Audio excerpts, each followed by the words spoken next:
This is a continuation in finding the domain for these functions. There's two examples on the slide. The first function is f of x equals 1 over x minus 5. This is what we call a rational function. So the issue pops up in a fraction, in a function, when this denominator equals 0. So we say, what would make that denominator equal 0? If you look at it, you would say, yeah, 5. 5 makes that denominator a 0 if you substitute it in. So that is what we call our domain restriction. I'm just going to go ahead and set that equal to not 0, and I'm going to solve it for x. I'm just going to show it a little bit different way, so if you can't visualize it by plugging it in. And then we simplify that, we say x cannot be 5. If you substitute 5 right in there, so 5 minus 5 is 0, 1 over 0 makes that undefined. So you cannot have a 0 there. Makes it undefined.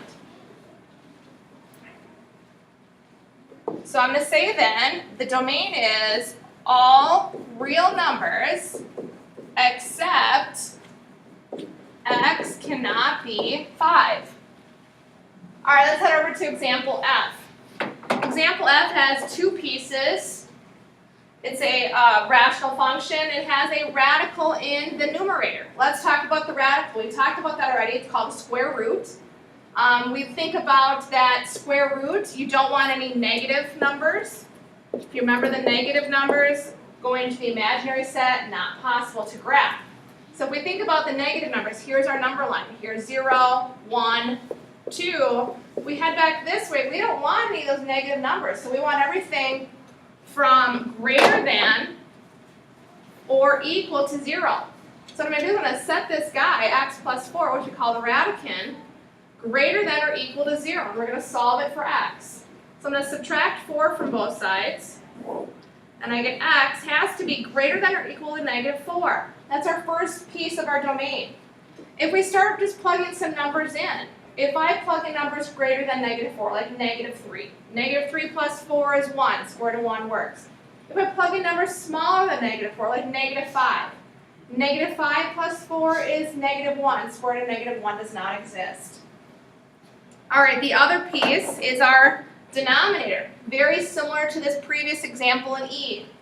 We talked about the fractions. And when you have rational functions with fractions, this denominator causes a problem when it's 0. So what type of number can you plug in that would make it a 0? Well, that's negative 4. So that's the other domain restriction. So if you're not comfortable, say 4 plus x cannot be 0, and then solve it for x. And so we're going to subtract 4 from both sides. So here are two pieces. We say x has to be greater than or equal to negative 4, and x cannot be negative 4. So if I graph those out on a number line here, and this piece here says it's greater than or equal to negative 4. So here's negative 4, negative 3, negative 2, negative 5. And I graph it, it says it can include negative 4 and greater. And I graph this piece, says it can't be negative 4. It has to be an open circle there. It can't include negative 4. So the overall domain for this problem, this entire function, is x has to be greater than negative 4. Or as an interval notation, we would say negative 4 with a parentheses to positive infinity.